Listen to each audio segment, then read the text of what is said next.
우리 이 시간에 오신 여러분들 위해 특별한 하나님의 축복, 은혜가 넘치기를 주님의 이름으로 축원합니다. 우리 앞뒤 좌우에 있는 분들 따뜻한 사랑의 마음으로 인사를 나눕니다.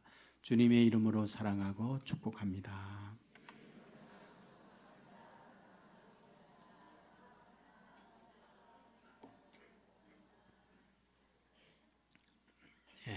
감사합니다.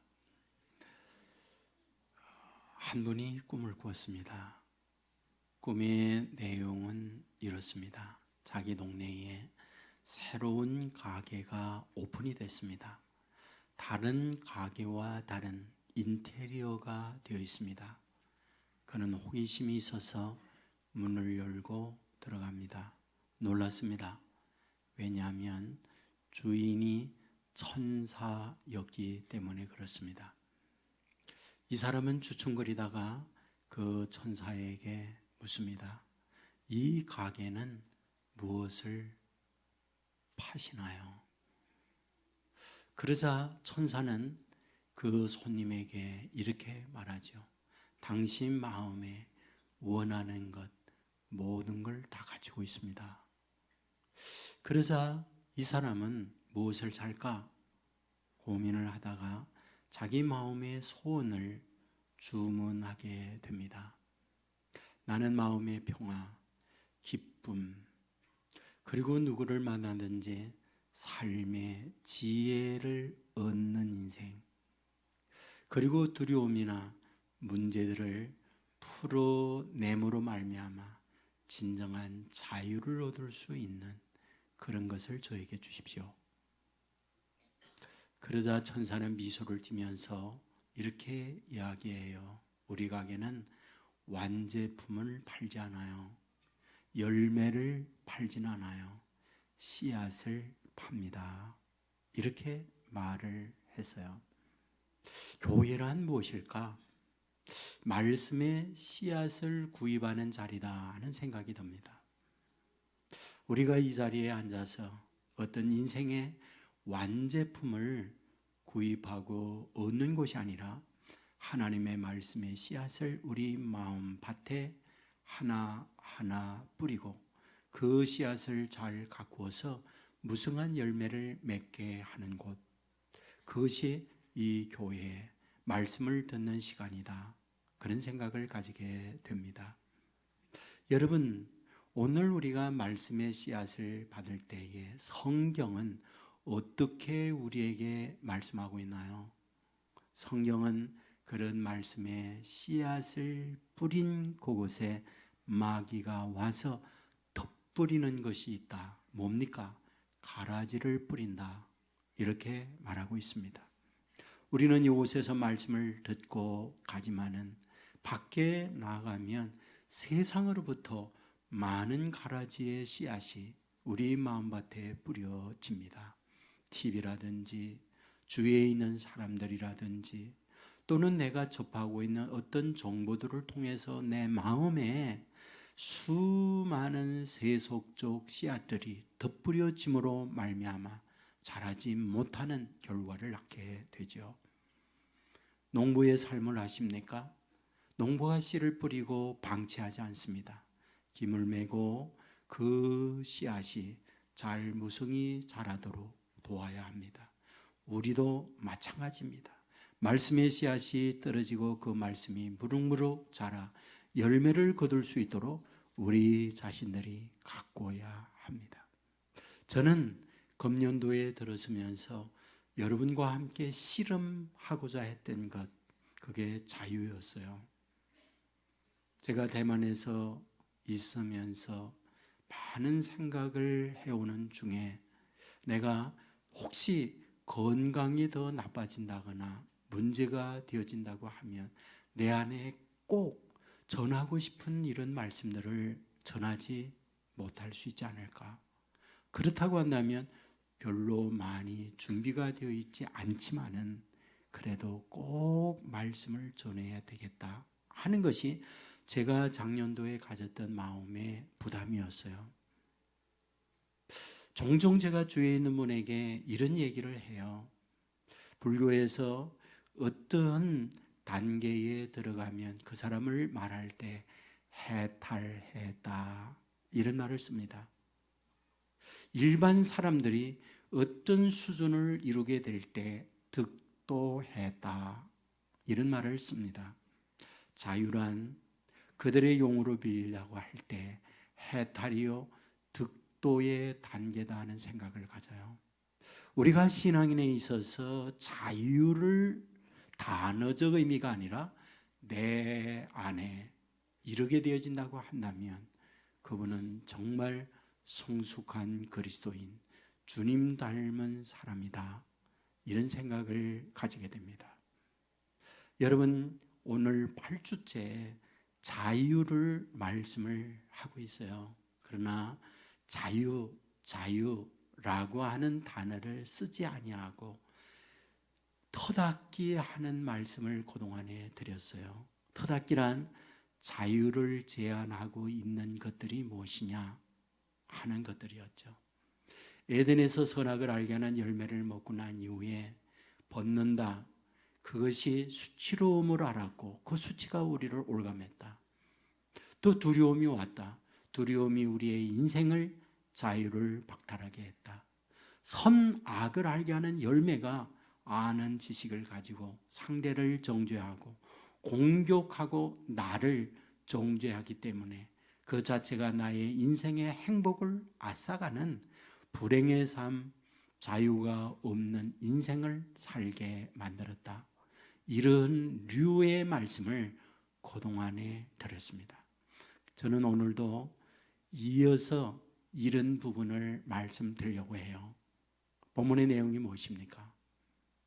바울이 1절에서 간절한 하나님께 그리고 이스라엘 백성들에게 자기의 소원을 고백하고 있습니다. 소원이 무엇입니까? 이스라엘 동족이 구원을 받는 것, 이게 간절한 소원이었어요. 하지만 그 소원에 어려운 문제를 만나고 있는 거죠. 그 어려운 문제란 무엇일까요?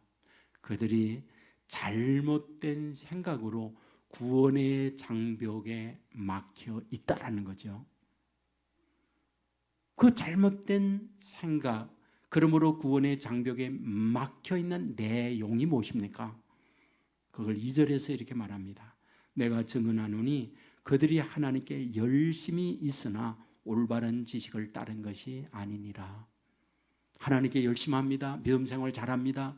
기도 생활 잘합니다. 교회 생활 잘합니다. 봉사 많이 합니다. 그러나 바울이 그들을 보며 하는 말, 그 열심은 잘못됐다. 그리고 그 열심이 구원을 이루지 못하는 장애다. 이렇게 말하고 있어요. 우리는 이 부분에 굉장한 고민이 생기게 됩니다. 봉사했고 헌신했고 신앙을 지켜갔는데 하나님의 입장에서 우리를 향하여 잘못된 열심이야, 그것 가지고 구원 얻을 수 있는 길이 아니야 라고 한다면 우리는 엄청난 당황을 하게 되잖아요. 저는 종종 이 부분에 대한 말씀을 드릴 때마다 속도보다 중요한 것은 방향이다. 열심보다 중요한 것은 내가 어디로 가는가, 방향이 더 중요하다. 이런 부분을 기회일 때마다 많이 말씀을 드렸어요. 제가 이 말씀을 들을 때 꼭 예를 드는 제 경험 말씀이 있죠. 전에 있던 교회에 장례가 났습니다. 이제 묘에 장례를 치르기 위하여 연구차가 갑니다. 그리고 조객들은, 우리 교인들은 교회 버스를 타고 이제 산 장지에 오게 됐어요. 내렸습니다. 그런데 교회 버스가 안 왔어요. 운구된 것을 묘에 모십니다. 하관 예배를 드려야 하는데 기다렸어요. 1시간을 넘어도 안 와요. 하는 수 없이 우리끼리 하관 예배를 드리고 분봉하고 교회에 왔어요. 그랬더니 교회 버스가 교회 마당에 있는 거예요. 물었어요. 어떻게 된 겁니까? 그랬더니 갔대요. 그런데 남의 연구차를 따라갔대요. 가서 내렸더니 다른 사람네 장례차를 따라간 거예요. 그러니까 하는 수 없이 되돌아간 거죠. 여러분, 아무리 버스를 세게 만들 무슨 소용이 있습니까? 방향이 중요한 거죠. 오늘 우리의 신앙도 마찬가지다.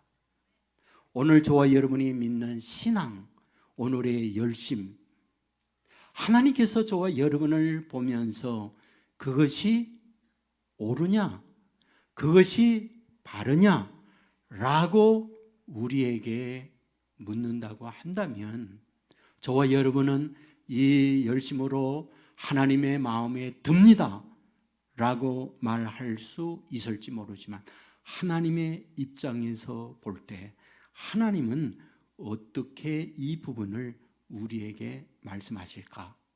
저는 이 부분에 대한 고민이 우리에게 있어야 된다, 그런 생각이 듭니다. 그렇다면 지금 하나님께서 유대인들, 이스라엘 백성들에게 하나님께 열심이 있지만 그것이 무엇이 문제라고 지적을 합니까? 그게 3절이에요. 하나님의 의를 모르고 자기의 의를 세우려고 힘써 하나님의 의에 복종하지 아니하였느니라, 이렇게 기록합니다. 지금 문제를 지적을 하면서 하나님의 의에 대하여는 모르고 있고 자기 의를 세우기 위하여 힘써 자기 의를 하고 있는 그것이 구원에 이르지 못하고 있는 이스라엘이다, 이것을 말씀을 하고 있습니다. 여기서 우리는 새로운 용어를 보게 되는데, 하나님의 의라고 하는 것과 자기의 의라고 하는 것이 등장해요. 묻습니다. 의가 무엇인가요? 의는 한문으로 되어 있잖아요. 우리 말로 풀으면 옳을 의, 옳다, 바르다, 바른 기준이다 라는 말이에요. 이 말의 의미는 자기의라고 할 때 내가 옳다고 생각하는 기준, 이것이 자기의예요. 하나님의 의가 무엇이냐? 내가 생각하는 기준과 다르게 하나님이 옳다고 생각하는 기준, 하나님의 그것이 있다, 이걸 얘기해요. 지금 문제가 무엇입니까? 이스라엘 유대인들을 향하여 너희들에게 구원 없다, 그것은 너희들의 의가 있어서 그 의 때문에 하나님의 의가 이루지 못하고 있기 때문이라고 하는 것이 바울이 말하고 있는 내용이에요. 자, 그렇다고 한다면 이스라엘 백성들이 갖고 있는 자기의 의란 무엇입니까? 여러분, 바울이 사역하고 있을 때 가장 이스라엘 백성들이 종교성이 강하게 지도하고 앞서가는 이들이 있었어요. 그들을 향하여 누구? 바리새인 서기관이다 말했어요. 바리새인 서기관들은 성경을 많이 합니다. 성경 지식에 해박합니다.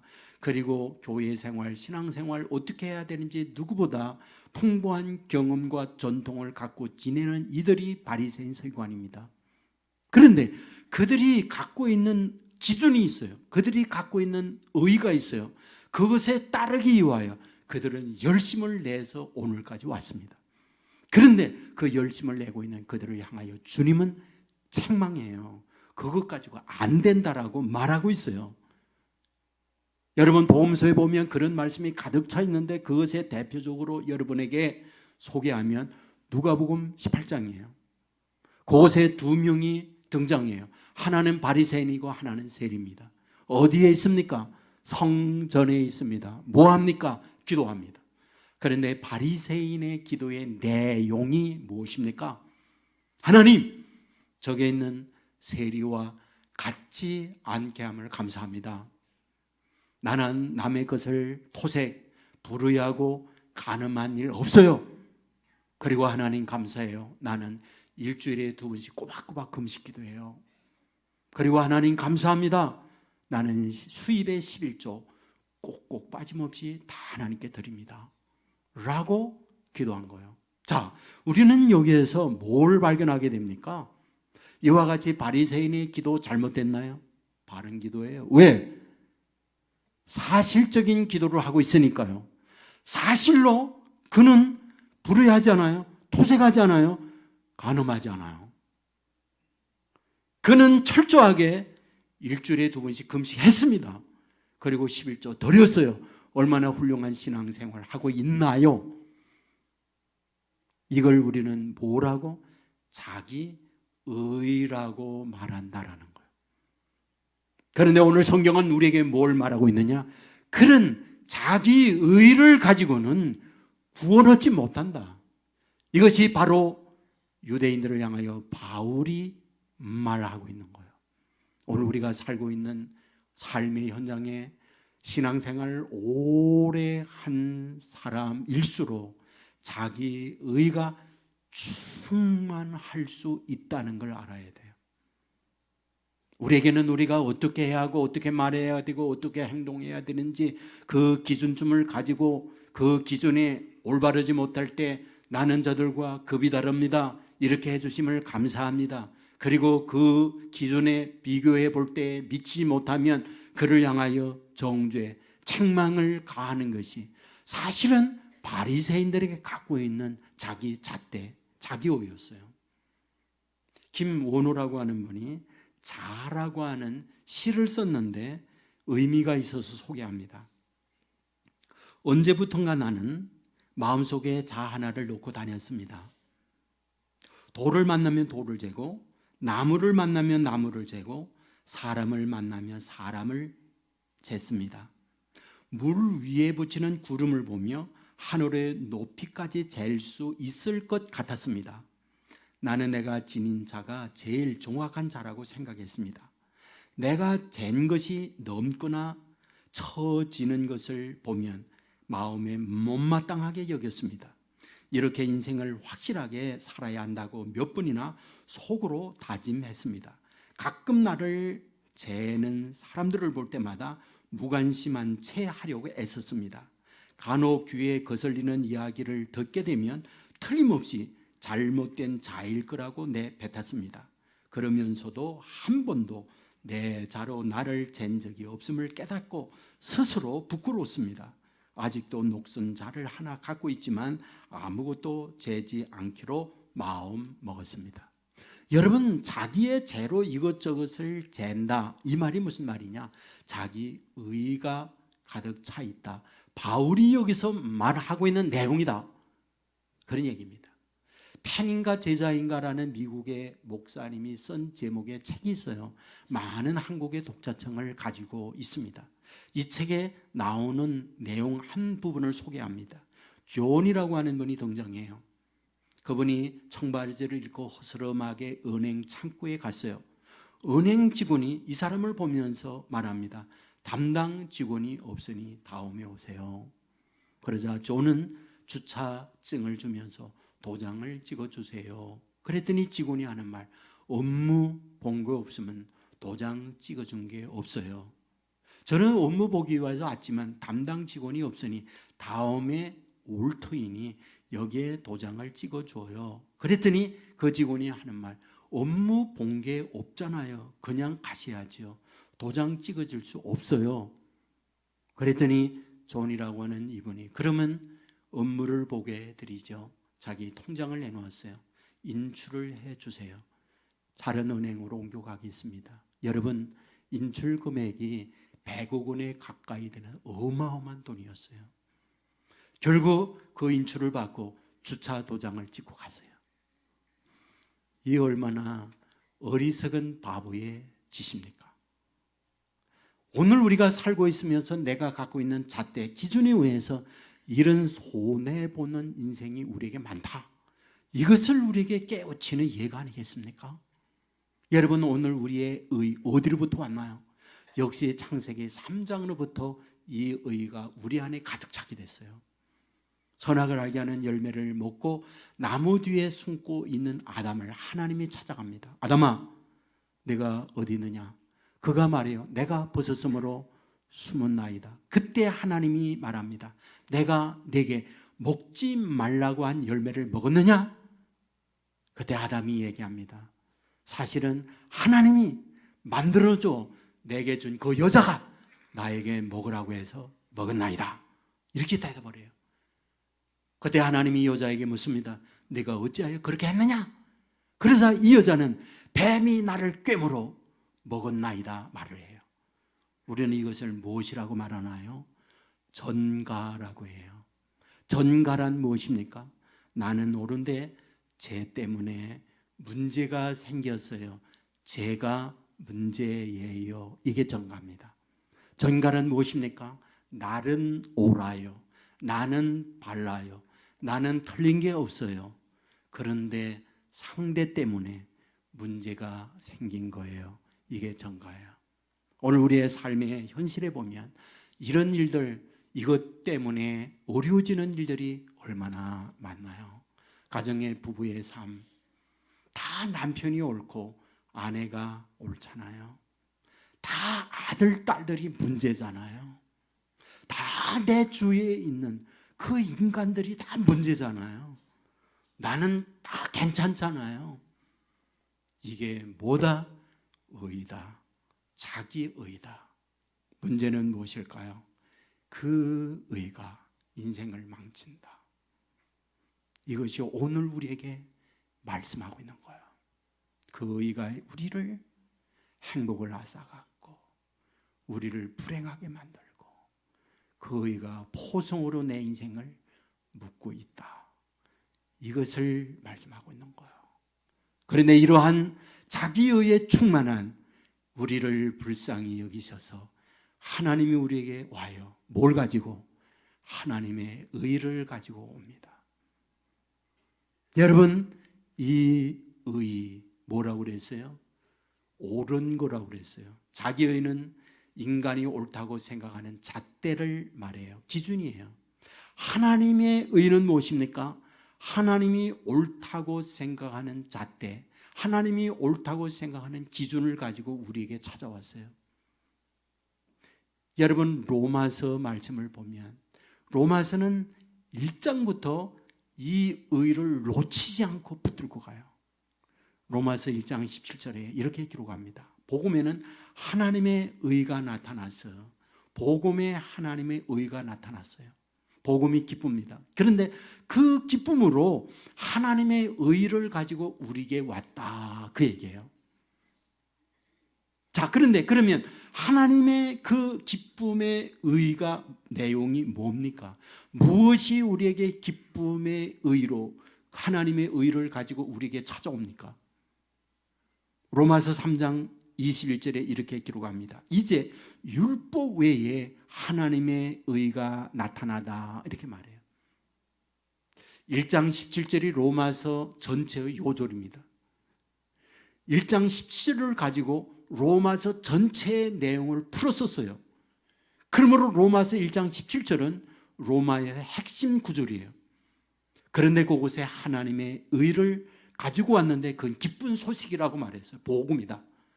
그런데 그 복음의 내용을 설명하기 위하여 3장에서 바울이 이걸 풀어요. 그런데 하나님의 의인데 율법 외에 하나님이 하나님의 의를 우리에게 나타냈다라고 설명을 해요. 무슨 얘기입니까? 율법은 내 의를 얘기해요. 율법은 내가 뭔가 해냄으로 말미암아 구원 얻고 복 받고 잘 되고 라고 하는 기준들이 율법이에요. 그런데 그 외에 하나님께서 하나님이 세우는 기준을 가지고 왔는데 그게 무엇이냐라는 거예요. 그게 바로 3장 22절입니다. 예수 그리스도를 믿음으로 말미암아 모든 믿는 자에게 미치는 하나님의 의인이 차별이 없느니라 그래요. 율법의 다른 의를 여러분에게 나타내 주었는데 그 의를 다시 설명하는데 하나님이 어떻게 하고 있느냐? 바로 예수 그리스도를 믿음으로 말미암아 믿는 그에게 하나님의 의가 덧입히도록 복을 주었다. 이렇게 기록하고 있다, 그 말이에요. 제가 1, 2부 동안에 이 말씀을 전하면서 굉장히 제 자신이 힘들었어요. 왜냐하면 약간 어려울 수 있기 때문에. 여러분 3부 예배에 참여한 분은 다 천재들이어서 이해하는데 어려움이 없다 생각을 하지만 한두 명이 이게 뭘까 하는 분이 있을까 해서 조금 더 설명을 드릴게요. 자, 지금 하나님께서 이스라엘을 구원하려고 하는데 구원이 어려워요. 왜? 자기들의 의가 강해서 그렇다는 거예요. 그러면 여기에서 말하는 의라고 하는 게 뭐냐? 그 의라는 단어의 뜻은 그냥 옳은 거예요. 옳은 거. 옳으니까. 그러니까 자기의라는 것은 내가 옳다라고 여기는 기준, 옳다라고 생각하는 잣대, 내가 옳다라고 생각하고 있는 어떤 관문, 그거예요. 그럼 내가 옳다라고 생각하는 관문, 그 옳다라는 그 기준점이 어디 있느냐? 그게 구원과 하나님의 축복이에요. 그러니까 구원 얻고 하나님의 축복을 얻는 데 있어서 내 의는 내가 기도하고 내가 봉사해야 하고 내가 금식해야 되고 내가 뭔가를 해내야 하는 그것이 뭐다? 그 자기의라는 거예요. 근데 그 자기의 의로는 구원을 육체는 아무도 존재하지 않는다. 지금 바울이 그걸 얘기하고 있는 거예요. 그러면 하나님의 의를 가지고 우리에게 왔어요. 근데 하나님의 의를 가지고 왔는데 하나님이 우리에게 주려고 하는 구원 얻는 옳은 하나님의 방법, 하나님의 관문, 그것이 무엇이냐라는 거예요. 그게 예수 그리스도라는 거예요. 그러니까 예수 그리스도가 하나님의 의로서 예수 그리스도를 우리에게 주었는데 예수 그리스도는 도대체 저와 여러분을 위하여 무엇을 했기에 그분이 저와 여러분이 구원 얻는 하나님의 기준의 주인공으로서 우리에게 주어지고 있느냐라는 거예요. 바울은 그 부분을 설명해요. 로마서 3장 24절에 그리스도 예수 안에 있는 속량으로 말미암아 하나님의 은혜로 값없이 의롭다 하심을 얻은 자 되었느니라. 참 중요한 말이에요. 그리스도 예수 안에 있는 속량으로 말미암아 하나님의 은혜로 값없이 의롭다. 하나님의 의에 참여하게 됐다. 그 말이에요.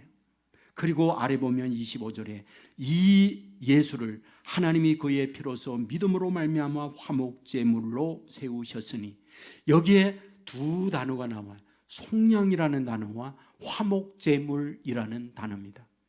여러분 속량이 무엇인가요?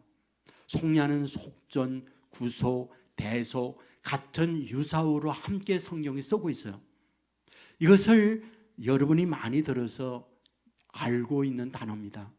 이 속량이라는 말은 옛날에는 노예 제도가 있었고 노예는 상품이었어요. 그 고통하고 있는 노예에게 자유를 주려고 할 때 내가 노예의 주인에게 돈을 값을 지불하고 그 노예를 사자 포성에서 풀어서 자유하게 만들 때 그걸 속량이다. 그것을 구속이다. 그것을 대속이다 하는 단어로 썼어요. 누가 그 일을 해주느냐?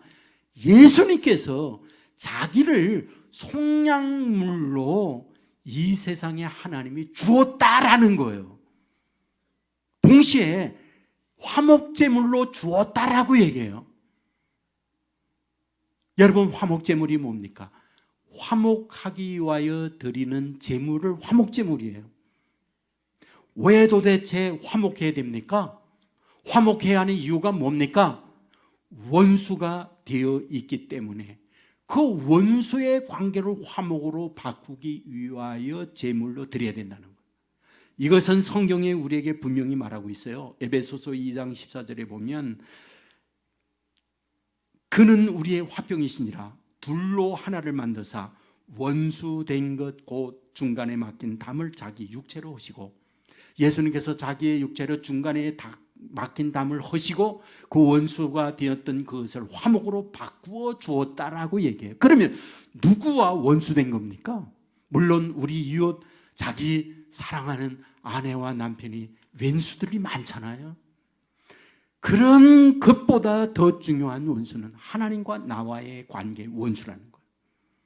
죄가 우리에게 오고 에덴에서 추방이라는 말은 하나님의 화영금으로 에덴에 들어가지 못하도록 가로막고 있잖아요.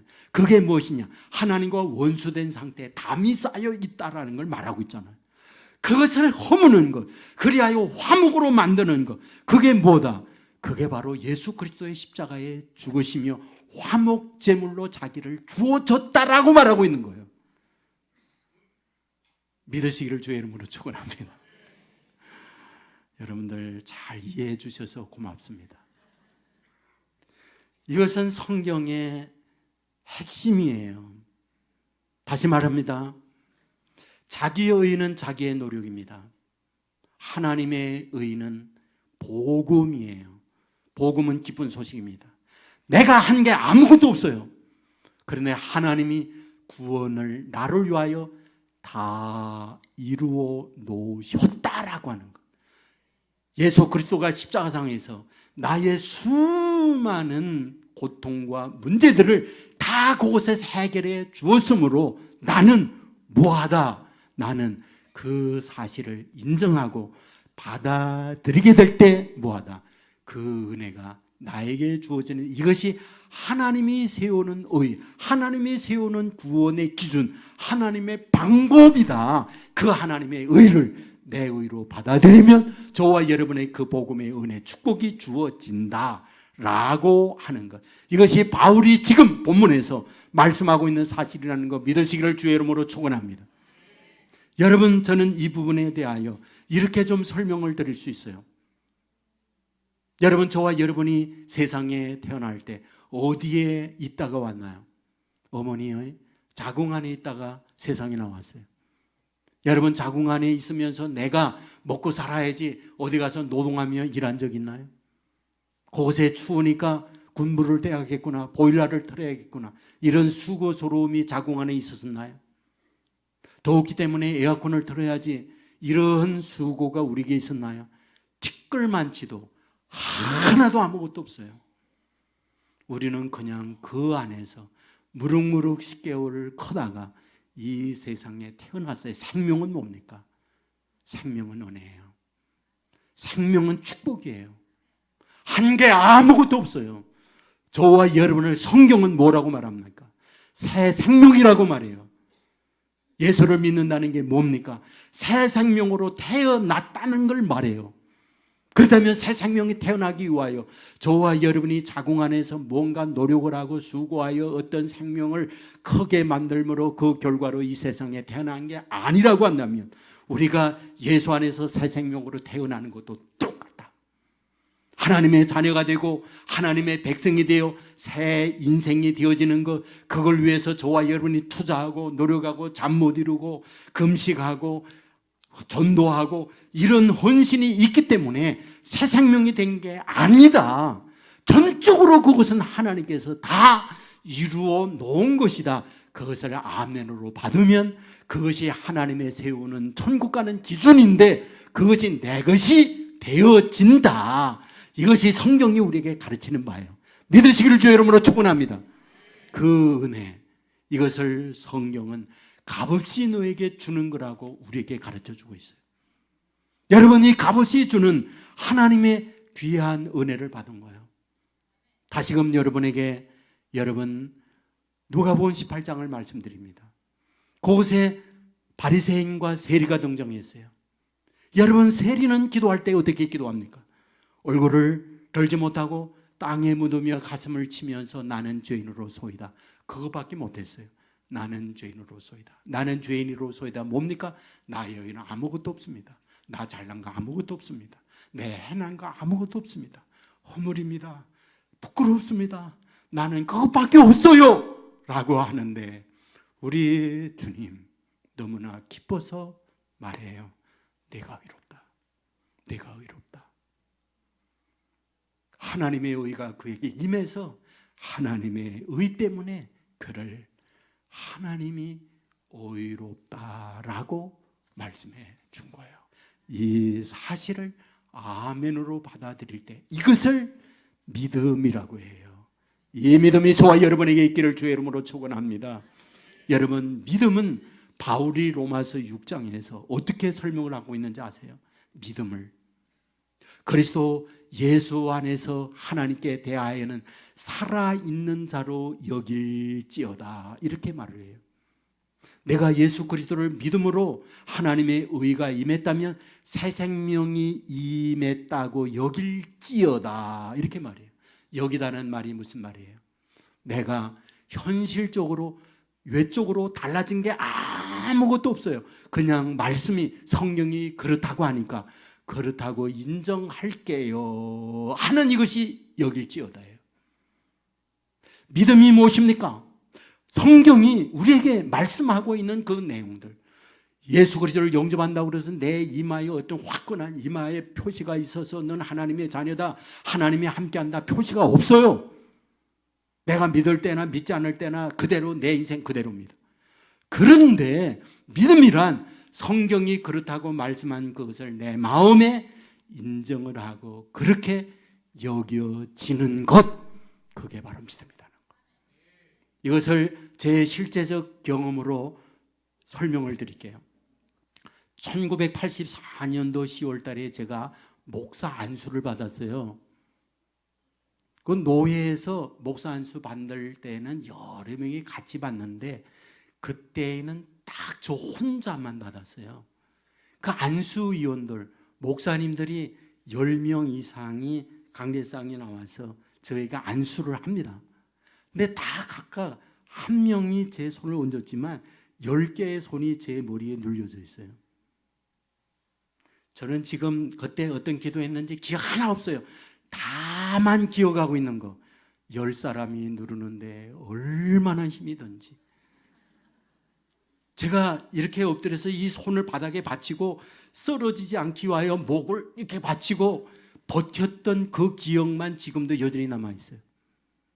안수 끝났습니다. 그리고 난 이후에 여기서 공포했어요. 김용택은 이제부터 목사입니다. 성부, 성자, 성령의 이름으로 공포합니다. 그게 목사 됐어요. 그런데 제 마음에 뭐가 밀려오는지 아세요? 나 목사 맞는가? 나는 어제 목사 안수 받기 바로 전에 강도사였어요. 강도사 이전에 전도사였어요. 전도사 이전에 청년이었어요. 저는 청년 일대의 김용택이나 목사 안수 받은 이후에 김용택이나 똑같아요. 저 A형이라고 그랬잖아요. A형이 뭐라고요? 소세지. 소심하고 지랄, 소심하고 세심하고 지랄 같고. 저는 그게 그대로 있었거든요. 저는 안수받으며 성령의 불이 정말 엘리야의 갑절의 능력의 역사가 엘리사에게 임한 것처럼 저에게 임하지 않았거든요. 저는 그냥 목사라고 하는 라이센스, 이름만 받은 것밖에 없어요. 그런데 한 가지 달라진 게 있어요. 부담이었습니다. 내가 이제는 목사인데, 그래도 내가 이제 목사인데, 그래도 내가 목사처럼 말해야지, 목사처럼 행동해야지, 목사처럼 결정해야지, 이런 부담이 저에게 밀려왔어요. 여러분, 저는 그것이 오늘의 저를 조금 아주 조금씩 변화를 이루어서 여기에 저를 있게 했다, 저는 생각을 해요. 여러분, 예수님을 믿는다고 하는 것, 믿었다고 해서 획가닥 변화된 게 아무것도 없어요.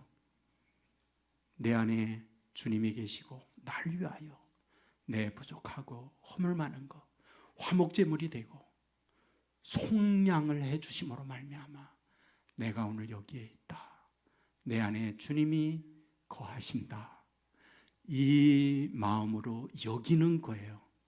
그러므로 나는 주님과 동행하는 자가 되었으니 내 안에 계시는 주님이 나로 말하게 하고 나를 행하게 해야지, 그 여기는 마음으로 갈 때 그 마음을 가진 저와 여러분에게 성령이 함께 하셔서 안 되는 것 되게 하고 부족한 것 채워주시고 진흙과 같이 빚어 주님의 형상을 만들어 주의 향기가 날리게 하고 내 주위에 있는 사람 10년 후에 만났더니 너 예수 닮았구나, 이런 사람 되게 한다는 것, 이 은혜가 저와 여러분에게 임하고 이 축복으로 정말 하나님의 의로 구원의 방법에 참여하고 이 은총을 누려 사는 저와 여러분의 삶이 되기를 주의 이름으로 축원합니다.